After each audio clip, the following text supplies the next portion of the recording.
Hello, welcome, welcome back. If you've been here before, if you visited my channel before, welcome back. And if this is your first time, it's good to have you here. Welcome to Life Matters. In here, we discuss matters of life. Life matters. Um, and my name is Jose. Um, Today, let's discuss the roots of shame. What is shame? Where does it come from? How does it originate? And how? Why does it persist through our lives? Why is it so difficult to overcome shame? It's very, very persistent. And finally, how can we overcome shame? Is it possible? And if so, how can we do it? How is it possible? Well, the first thing is to identify, right? Shame, when we hear that word, um, especially in public, um, many of us don't like hearing that word in, in public, right? Or with our friends, or with our family members. We just don't like talking about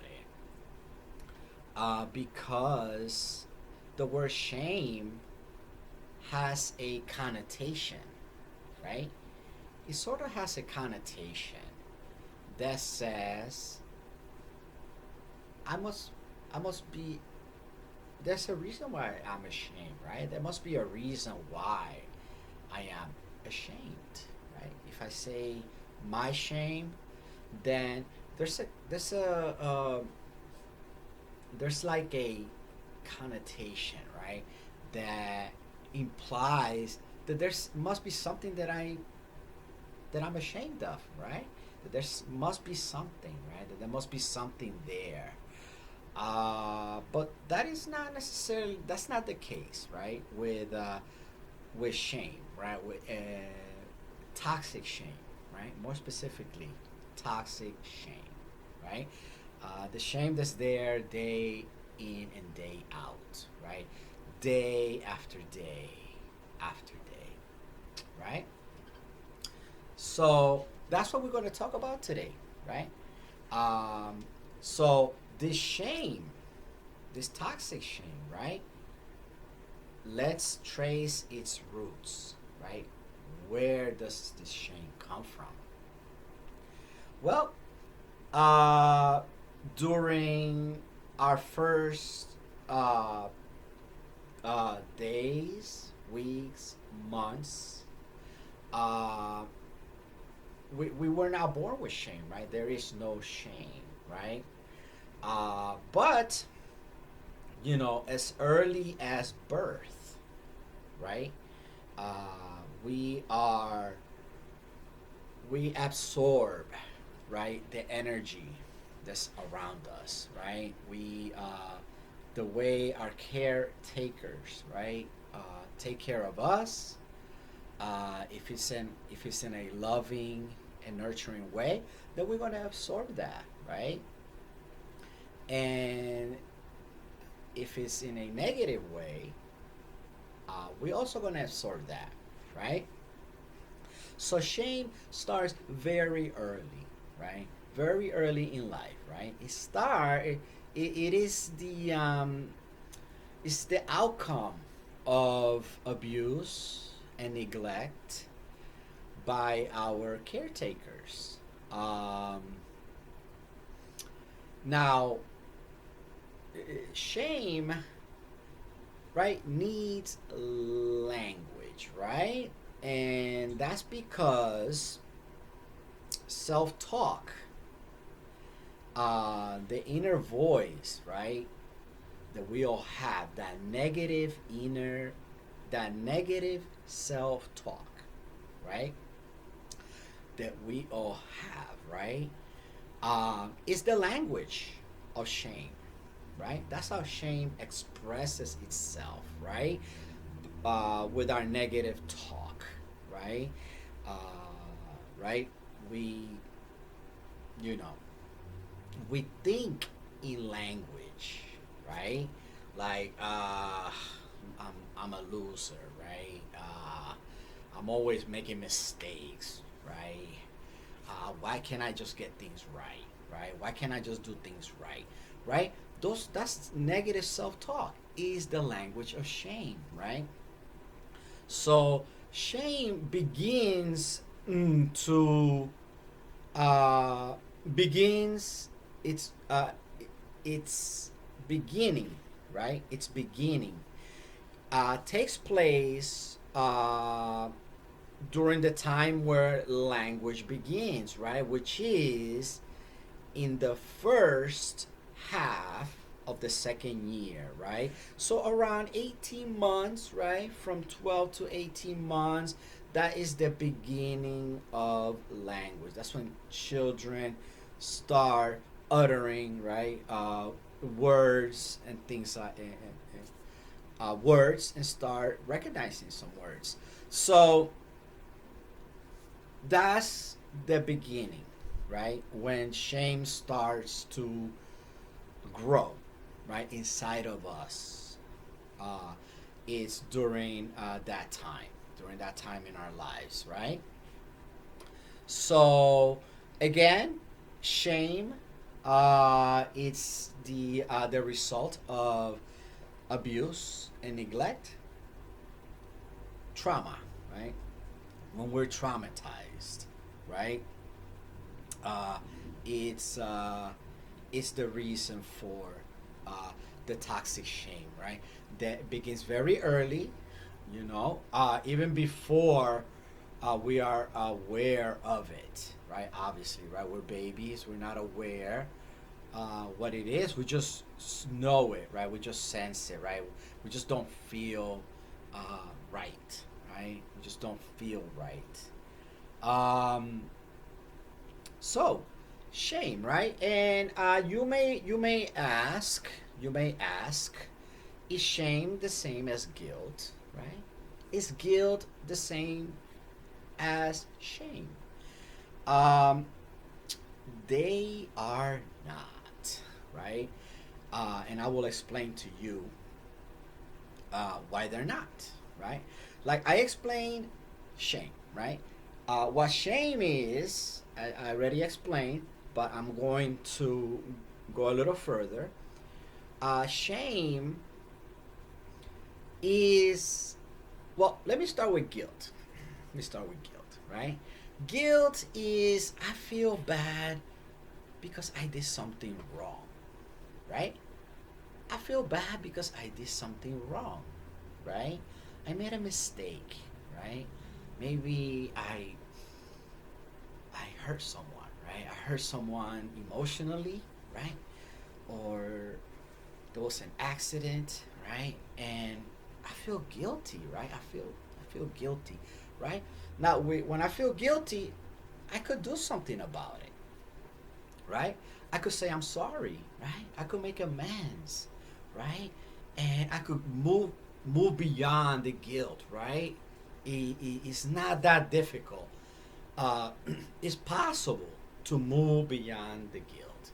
Now, with shame, it is not. It is not simple at all because shame says that there's something wrong with me as a person, right? Um, there's just something wrong with me, right? That if something goes wrong, it's because of the person that I am, right? It's because I'm, because I'm stupid, right? I'm a stupid person, or I'm just a unworthy person, right? I cannot get things right. Uh, I cannot do things right, right? Because I'm just, you know. So it has to do with the person that I am, right? I am unworthy. I don't deserve good things in my life. I don't deserve to have good people in my life, right? So it's about something wrong with me, right? Inherently wrong with me, like a part. It is within me, right? It's me, right? It is me. Uh, so that's the difference, right? Shame. So shame is very, very difficult to deal with, right? Because you can apologize, right? For it's just the person that you feel you are, you know. So we carry this shame with us throughout, right? From infancy, from the day it happens, throughout our lives, right?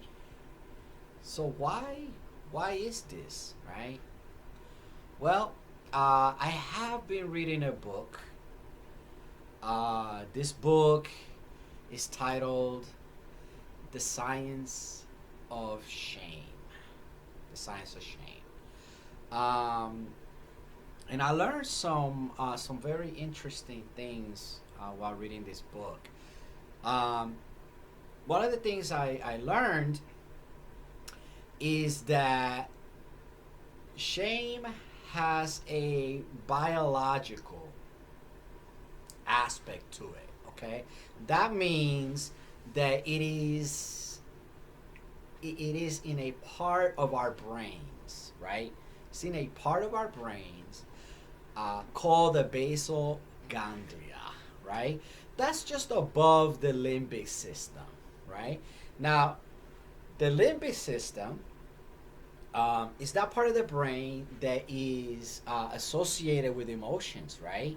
It is a primitive part of the brain, right? Uh, you know, there is no thinking going on in the limbic system, right? Uh, so, our shame sits just right above that limbic system, right? In a place called the basal ganglia. So there is a biological basis, right? A physical basis for where shame resides, right? Where it resides in our brain, right? As a result, right, of that childhood trauma. Um, Now, uh, okay, so we carry this shame around, right? It influences everything we do and what we don't, right? Because due to the shame, we might not go for what we want in life, right? We might be too afraid, right? Because that remember that inner voice, that negative inner voice, is the language of shame. Is the language of shame, right? And you know, it just beats us down, right? It beats us down, and telling us we're not good enough. Don't even try. Don't even bother with it. You're not gonna you're not gonna do it. You're not gonna accomplish it because you don't deserve it, right? So that is the language, right? The voice of shame, right? Is that negative self-talk, right? So we carry that. Why do we carry that? Well, we carry that because it's not processed, right? This shame was just left there, right? If it happened at 3 years old, right? That part of us is still 3 years old, right? When that shame, when we feel it, right? Because it could come in the form of emotions, sensations, feelings, as well. when we feel that shame, we feel the same age that we were, right? When the shame was born, when the traumatic, when the trauma happened, right? No matter how old we are, it doesn't matter how much we have accomplished, it doesn't matter, nothing matters, right? It doesn't matter the friends we have, doesn't matter anything, because it's inside of us, right? It is, it's physically in our brains, right? You could call it a scar, right? You could call it a scar, right? A wound, a mental scar, a mental wound, right? It's there physically, right? Um, so it's within us, right? Because it wasn't dealt with, right? It was not processed, right? We didn't. Obviously, we couldn't process it, right? We were only children. Um, so what can we do, right? We have the shame. Is there anything we can do about it? Yes, yes, there is. This book, this book I read, The Science of Shame, tells us that there is much we can do, right? Now,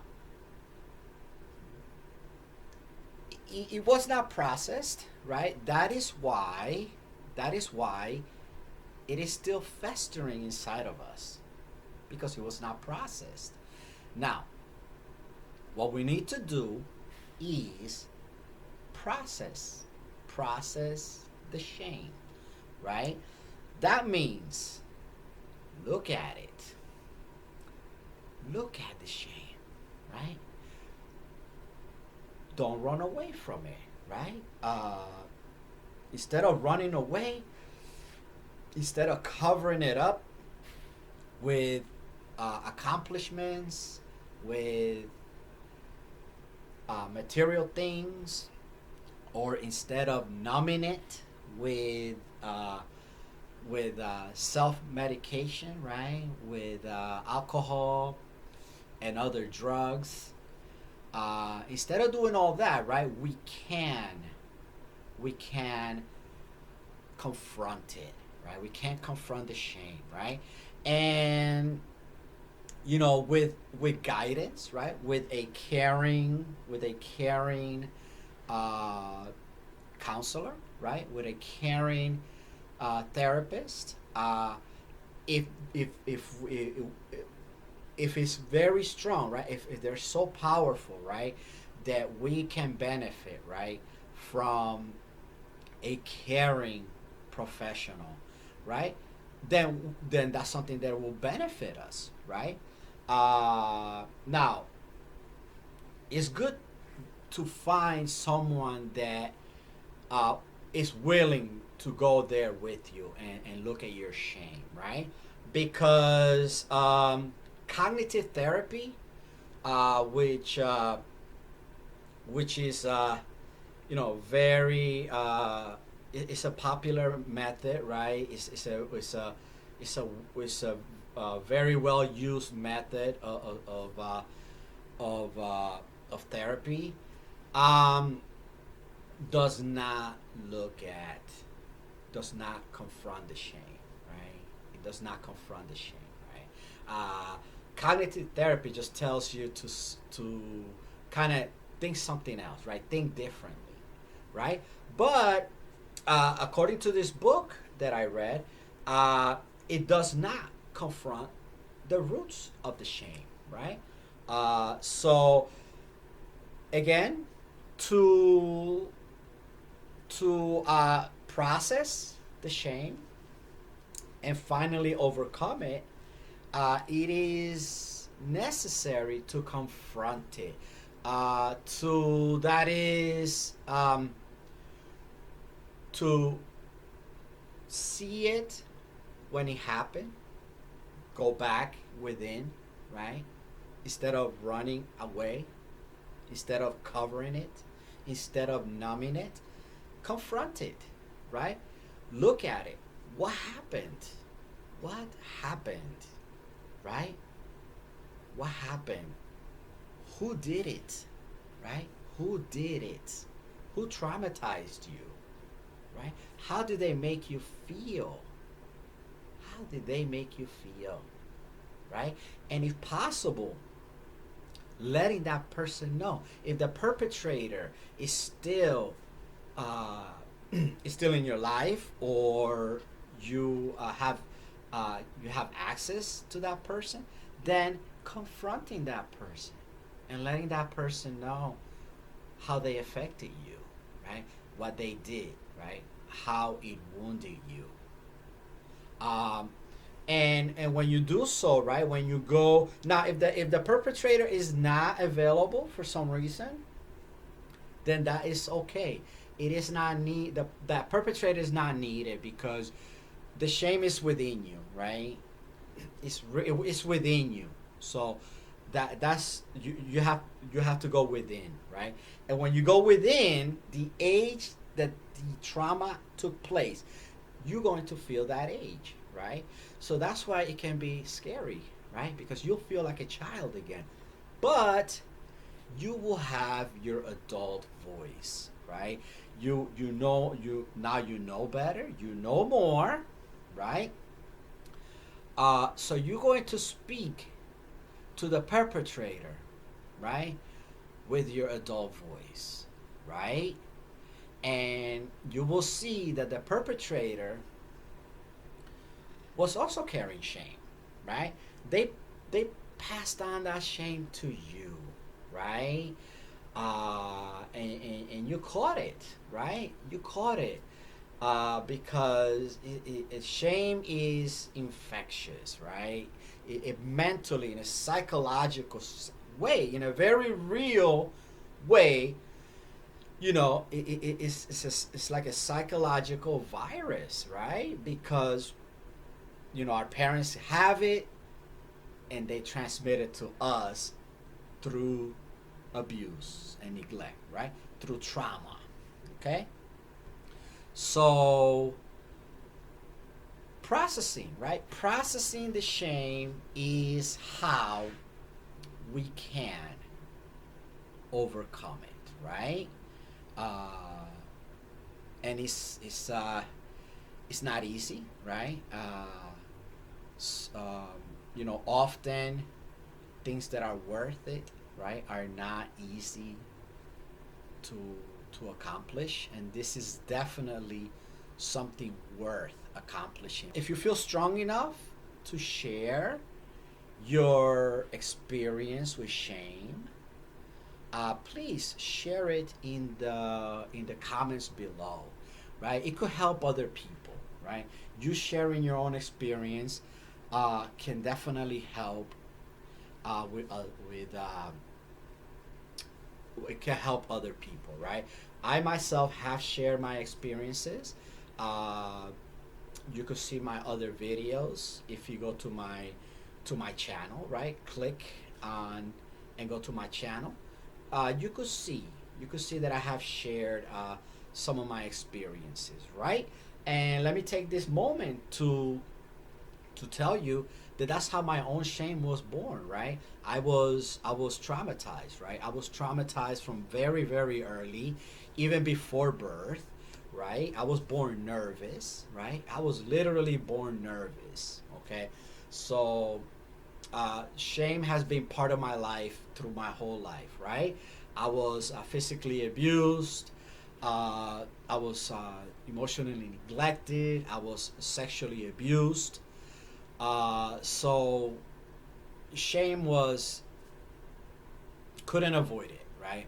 Could not avoid it, right? It was there from the beginning, right? That's all I remember as a child, right? That's the main thing I remember as a child, right? Is carrying that shame with me, right? And even through adulthood, right? Even through adulthood. But the thing that makes me stronger is confronting it, right? And confronting